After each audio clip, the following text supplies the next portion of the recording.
After all of that word of mouth revolving around Olivia Wilde and Don't Worry Darling, it didn't really translate to box office success now, did it? Or critical acclaim, or even really, casual audience acclaim, because, well, frankly, nobody saw it, okay? Like it says right here, Don't Worry Darling and Avatar?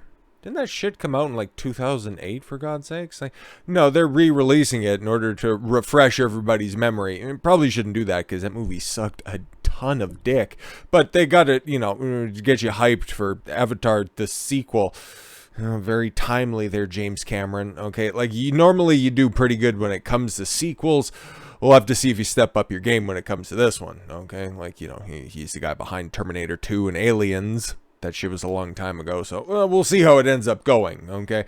But if that's the top of what the box office is in today's day and age, like this came out, okay? This is an analysis of the big Friday drop. I think I seen something like Don't Worry Darling ended up fetching $25.5 million over the weekend. Like, what the hell is actually going on in Hollywood right now? It's almost like the public is taking a look instead of going out there on the weekend, because again, what is really going on right now? Not a whole hell of a lot. So you go down to the theater, you catch a flick or something like that. That used to be the thing to do, right? But nobody's going anymore. Like, even for Marvel films, like the next big test, well, two of them, obviously, named Avatar 2 there to begin with. Not entirely sure when that one comes out. I think it's like November or something like that. November, December, it's somewhere in on or around that area. But then you got Black Panther 2, which if you don't go see it in the theater and you don't go first day, you're a racist or something like that. I don't know, Wakanda Forever nonsense, fucking feminist horseshit that's going to be infused in that one because, hey, you guys remember Iron Man? Remember Tony Stark? Or you got your black female replacement in Ironheart. She's going to be debuted in there. Oh, and spoilers for the end credit scene. They're going to be introducing Doctor Doom into the current Stage 4 Marvel Cinematic Universe. Fucking brace for impact on that shit. This whole girl power, girl boss, female empowerment nonsense that everybody's had to grin and bear for a long fucking time. Yeah, it's starting to come crashing down. And now it's starting to hurt people's fucking pocketbooks, okay? Because what is it? Warner Brothers Discovery, who's actually putting out one of the best, or the most well-received television shows right now, House of the Dragon, understandably, all right? It had a chance to succeed, but it also had to pull out of the tailspin that was Game of Thrones Season 8, so there was some skepticism that was there. But that one's actually trending upwards, and that one's tracking appropriately. But when you survey the landscape right now, okay, just circle back around to Marvel, what they're putting out right now. Oh, She-Hulk. You can't pay people to praise that shit. Stick under the Disney umbrella. There's a Star Wars Andor out right now. The most glowing praise of that one right now is, yeah, it's all right. And then what should be the biggest fucking television show of all time, the $60 million an episode. I didn't stutter and you heard me correctly. $60 million an episode for Lord of the Rings of Power. That fucking shit sucks dog dick. Oh my God. Nobody likes that stuff. Okay. The only defense of it right now is people are just walking away from it. It's like, it's not really for me. No, it's fine. Oh, except for IGN, who just gave the previous fucking slop fest a 10 out of 10 because, again, the fucking Bezos money cashed in. The ideological full press coverage in cinema, okay, in media in general, it's failing, dude. It's really starting to backfire. And now that it's starting to hit people in the pocketbooks, there's a lot of money out there. There's a lot of money out there to be made, just not by these people. Anyways, in holdover news at Friday box office, Warner Brothers Discovery's Don't Worry Darling. Oh, there they are right there. Yeah, really adding on to that $4 billion debt load that you have there. That's why it looks like you might be merging with, the cock, NBC Universal, which will be incredibly fucking interesting. To see a nearly centuries-old movie house just end up getting folded into one of the big three networks, and just that could be happening next year. That'll be fucking wild, but we'll see how that goes. But that was all thanks to their terrible fucking funding decisions. Okay, again, it should have worked, right? This film, Don't Worry Darling. Okay, Olivia Wilde, it's probably about 10-15 years too late for her because she's old as fuck and fucked out, but all right. Florence Pugh, she's up and coming and she took the septum piercing out, so that's a plus, I guess. She's somewhat attractive and the kids like the Harry Styles, right? I guess. Fucking Chris Pine's in it, in that dog shit fucking Star Trek reboot, right? No, the people know these people, right? No, but then it's just a big female empowerment story, and you want to drag one of the most popular figures in the world, in Jordan Peterson, and just label him the Incel King.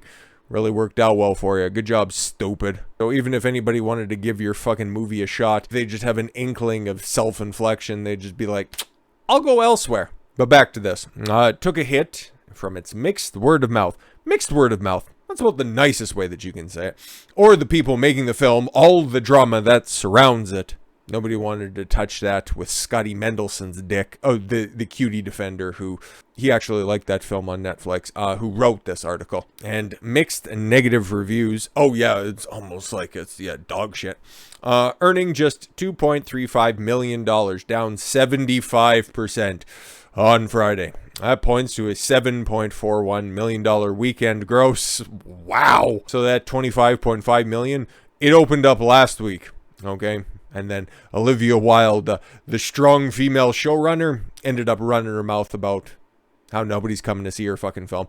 It's just like when stupid ass Elizabeth Banks, somebody else who used to be hot and then just went full feminist mode, said that Charlie's Angels isn't for straight white men.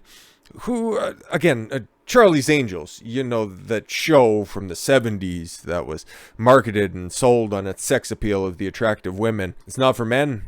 Interesting. And then it bombed at the box office, and then he started to wonder, why aren't the straight white men coming to see our film? Oh, because you told us it wasn't for us. Oh, okay. So if you listen to a woman, you're not doing it right, and then if you don't listen to her, you're not doing it right. I understand it's almost like you should never follow a woman's advice. Anyways, that's a harder drop. Oof, than too many easy jokes. You can just make your own. Harder drop than The Girl on a Train, 50% from a $25 million debut, and A Simple Favor. I have no fucking idea what any of these films are, and if it wasn't for Olivia Munn running her fucking mouth, I wouldn't know a goddamn thing about Don't Worry Darling either. And for the first time since pre-COVID times, there's competition for female-led targeting multiplex fare. Yep. Imagine that. You put women in the spotlight, okay? Women get their opportunity to shine, and guess what? All the drama and infighting end up fucking tanking all the results, and a movie that's over a decade old has an opportunity to get to the top of the fucking box office. Avatar is essentially, a one weekend wonder, earning a $1.16 million on Friday's likely $4.07 million weekend. And again, it's 3 hours long. It was really cool, and unfortunately instrumental for bringing back the whole 3D fucking craze that permeated all of technology for the 2010s. Thanks for nothing, you fucking Dances with Wolves adaptation with big blue fucking goofy looking people. Garbage film. I hate it. I watched it once, I fell asleep a couple of times, and it's just nonsense. Maybe the sequel will be better. Don't care. Not gonna watch it. What else was in the theaters over the weekends? Bros! Oh, what's bros, you say? Well, don't worry, you're in the exclusive group of fucking everybody, okay? It was supposed to be a gay love story or some shit like that between two friends who end up, I don't know, butt-fucking each other. I'm not entirely sure, okay? And neither is the people that it was supposedly made for. Math proves that 95% of gays avoided Billy Eichner's bros. Imagine that. You make a film, okay, that lampoons male relationships to the point of absurdity, and then nobody wants to come watch it. Not even the people. It's like, gays, we made you a movie. It's not even in June, so we know we're serious about making you guys a movie. Why don't you come and sit on the chairs with fun things affixed to the seat? Like, come on, we made it all for you. We already got the popcorn boxes with the hole cut out of the middle of them, so you could go ahead, you can bring a friend to it. Why isn't anybody showing up? What the fuck? Billy Eichner is blaming homophobia for his humiliating box office flop, bros. Except the math proves that gay Americans, that's a demographic out there, gay Americans? Alright. Also avoided bros in droves. That's the only thing fun associated with this film. Bros in droves. That's fun to say. Eichner's Bros, a gay romantic comedy filled with graphic gay sex.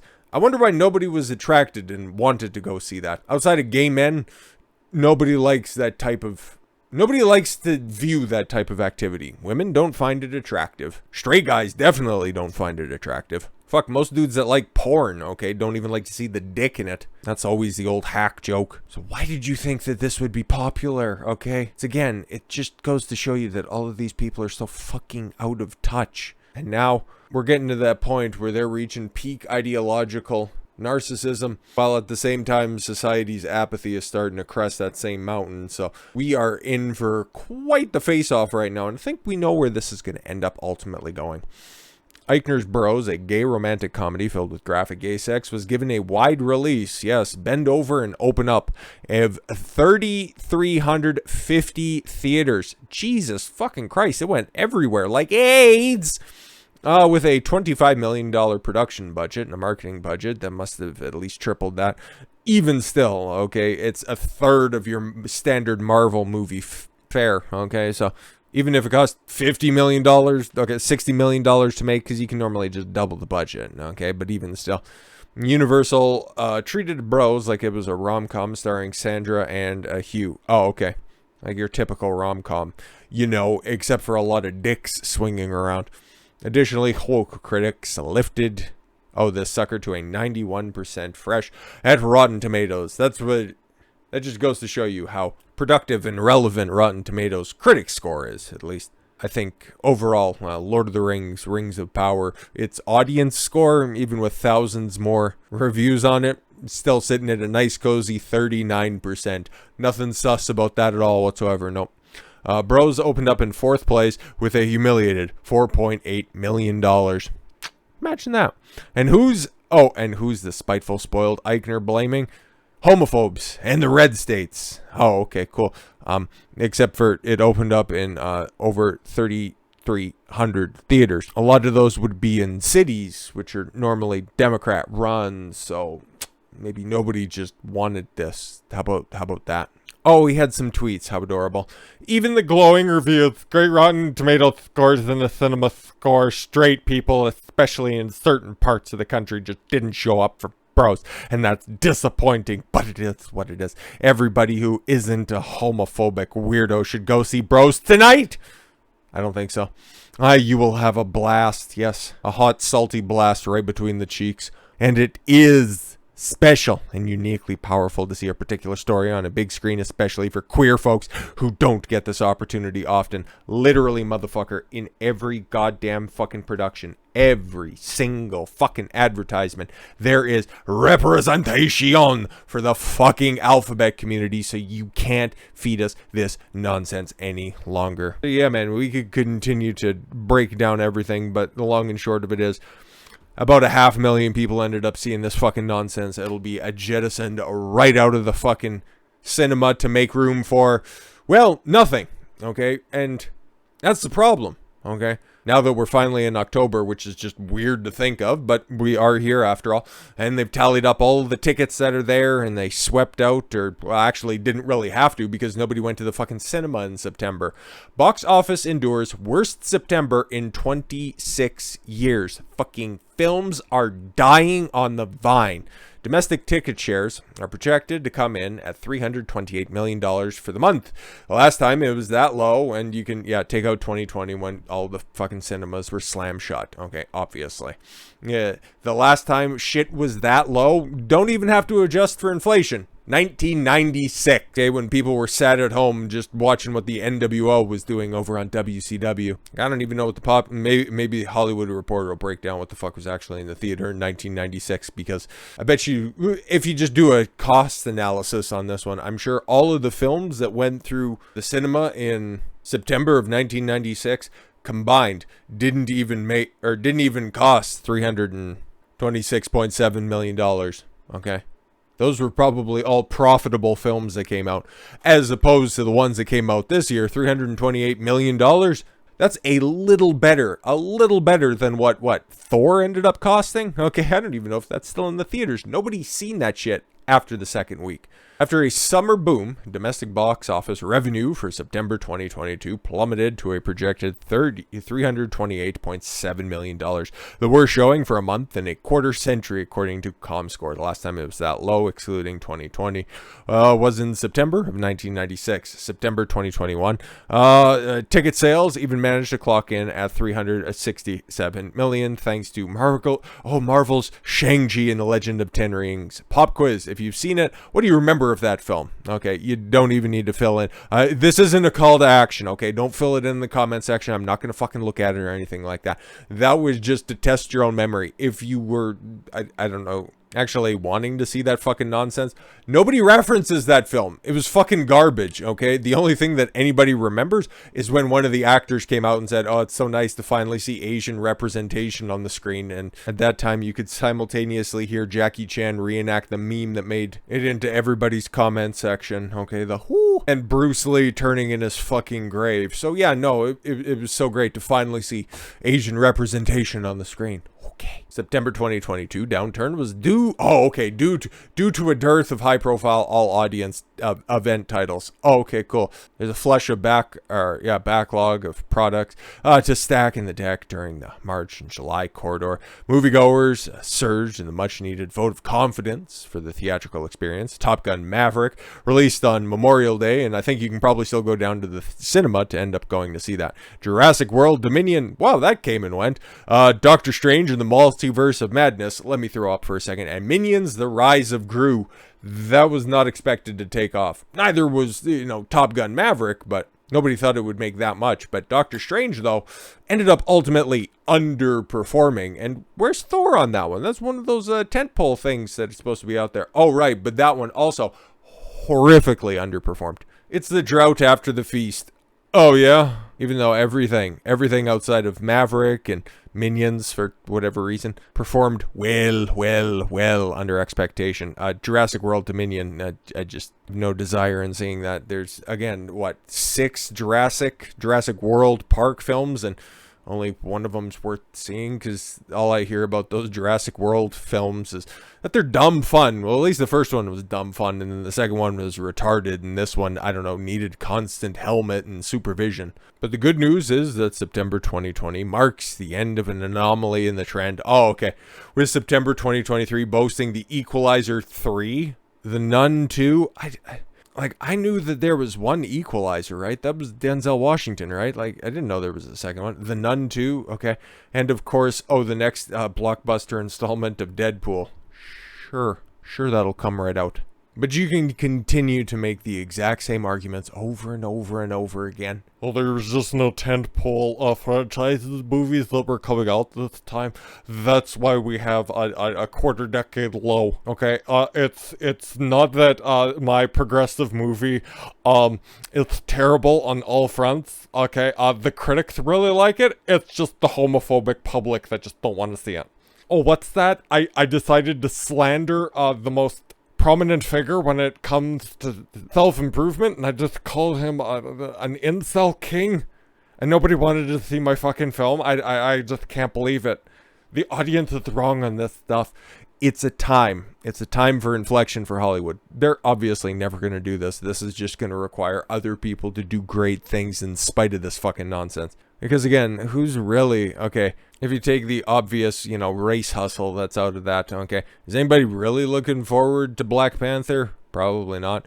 Is anybody looking forward to any new superhero movie that's on the horizon? Not really. Is anybody looking forward to anything that Hollywood is really putting out there? Okay, outside of maybe just a uneasy curiosity? Not really. And I'll make the exact same argument that I have previously, last time that we talked about the box office and Hollywood in general. It's time to embrace what people actually look for in society, okay? What people are actually attracted to. Take a look. Don't worry, darling. It failed. Why? For a multitude of reasons, but the real nail in the coffin was Olivia Wilde taking a shot at Jordan Peterson. What does that tell you? People actually like the message of Jordan Peterson. Might be able to learn from that. What can you derive from that? Okay, self-improvement and addressing the fact that maybe society has just kind of forgotten the male struggle for generations at this point. Okay, why didn't anybody wanted to see this dude's gay film? It's almost because making fun of men's relationships. I'm not talking about gay ones, okay, but friendships, groups, tribes, men's groups, okay? It either has to be comical, it either has to be just a big hate fest on women. Can't just be a gentleman's club, okay, like an old cigar bar or like the old Elks Foundation or the Elks Club, whatever the hell. No. They just did. Men in a room together can't be alone without a cracker involved or somebody trying to reenact a human centipede. Because, well, what? The hundreds and hundreds of people turn up across the entire country, okay? To see these messages reinforced, you know, they like to see their Twitter feed just replicated on the big silver screen, right? No, people are turning out in millions, hundreds of thousands, millions, okay, at a time in order to hear the words of Jordan Peterson all the way across the world, right? How many people has he spoken to on his talking tour? Far more than we'll ever see any of these previously discussed films. Somebody else that I bring up quite a bit, okay, Andrew Tate, right? His streams, okay, all of his searches, he was the most Googled man on earth for August, I think it was, and then he was snapped out of existence. Somebody who does a lot of coverage of his on his behalf ended up getting taken down from YouTube today. Why? I don't really know, okay, because there's a strike, okay, on his channel, Sneako. I think I've probably referenced him once or twice. I was never subscribed to his channel, but I sure as fuck am now on Rumble, because, again, this was just fucking nonsense. His main channel got taken down. His main channel, he was doing street interviews and a couple more artsy type short films, so nothing really objectionable, but he ran afoul of community guidelines, so we got to take down your channel because we need to keep everything safe.